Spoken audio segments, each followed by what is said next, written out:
Donc, Marcel, toi qui connais un peu la question des cycles, enfin bon, à ta façon, qu'est-ce que tu sais dans ton esprit une période montante et une période descendante? Tu me parlais de 2009, tu me parlais de 2012.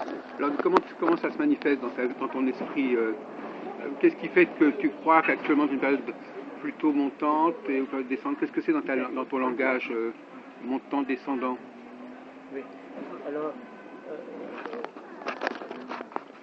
le jour de l'anniversaire de Daniel Kubzik, tu m'as dit que le cycle normalement c'est 7 ans. Bon, alors tu viens de me confirmer que c'est 3 divisé par 2, ça fait 3,5 en haut et puis aller en 3,5 en bas. C'est ce que j'ai compris, mais corrige-moi si je fais oui, erreur. Bon, d'accord, mais bon, d'accord.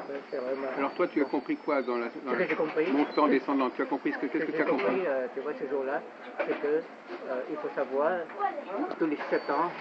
Enfin, maintenant tu as changé, tu m'as rectifié. Oui. Alors, c'est 3 ans et demi montante, 3 ans et demi descendante.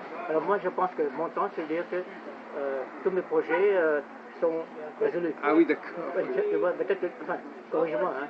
C'est ce que j'ai pensé. Bon, oui, oui. Alors tu me dis. Et descendante, ça veut dire le contraire? Ça veut dire que tout ce que j'entreprends, c'est à l'eau, quoi. D'accord. Voilà. Non, c'est pas du tout ça. Bon, tu as interprété à ta façon, mais c'est pas du tout dans cet esprit que ça se passe. J'ai compris, hein. Oui. Non, tu as parlé que quand la marée est haute, et que si on... Oui, le petit bain, le grand bain. Mais j'ai dit aussi que pour certaines personnes, le grand bain n'était pas bon pour eux, et pour d'autres personnes, c'était bon. Enfin, ça dépendait de la personne. J'ai compris, voilà. Alors, donc, il faudrait savoir, pour toi, la période montante peut être descendante, pour d'autres personnes, la période descendante peut être une période montante. Si tu es pas, toi, tu peux être favorisé plutôt par le montée ou par la descente, ça dépend. Parce que si le grand bain, si l'eau monte, peut-être que toi, c'est pas bon pour toi. Non, et si l'eau descend, c'est pas bon pour toi. Si on prend le principe de la marée haute, hein, tu vois, le grand bain, moi, même sur le grand bain, j'ai toujours ma façon de réagir. Je sais comment sortir, voilà. Comment t'en sortir, oui. Comment sortir, voilà. Oui. Mais si c'est la marée basse, bon, pour moi c'est facile, quoi, parce que... Oui. oui. C'est pour ça que... Bon, on va essayer de poser le problème dans d'autres termes. Le problème de l'utilité. Alors, par exemple, est-ce qu'il y a des périodes où tu as l'impression que tu es plus utile qu'à d'autres périodes, par exemple, où les gens ont plus envie de faire appel à toi? Voilà, là c'est exactement. Ils se disent, sans lui, on ne va pas pouvoir se débrouiller, il faut qu'on se serve de Marcel, qu'on attende ses conseils. Oui. Il y a des périodes où les gens ont plus besoin d'être conseillés, et d'autres périodes où ils se débrouillent plus tout seuls. Voilà, c'est bien que tu bien de me poser cette question. J'ai remarqué que l'an 2005, j'ai beaucoup de sollicitations. Sollicitations. Voilà. C'est-à-dire qu'on me paye d'aller à Tarbes, partout. On te fait venir de différents endroits pour que tu interviennes. Oui. Dans mon donc ça c'était. Donc les gens sentaient qu'ils. Alors justement, alors ça c'est intéressant parce que ça, c'est une. Donc voilà. Alors effectivement, il y a des périodes comme ça où les gens ont plus besoin d'être aidés. Voilà. Bon. Et des périodes où ils sont plus autonomes, où ils ont moins envie de faire appel à quelqu'un d'autre. Oui, voilà. Et j'ai remarqué que depuis 3 ans, tu vois, personne ne me sollicitait. Voilà. Et j'ai remarqué que juste il y a une semaine, quelqu'un qui m'appelait d'Orléans, qui voudrait me voir. Et c'est pour ça que je voudrais avoir une position avec toi. Ah oui, d'accord. Est-ce que c'est bien maintenant c'est le en français on dit une hirondelle ne fait pas le printemps. Ah ouais, d'accord. C'est-à-dire qu'un cas isolé n'est pas intéressant. Il faut qu'il y ait plusieurs cas qui aillent dans le même sens, parce que ça peut être une coïncidence, quelque chose qui fait que, mais une interférence.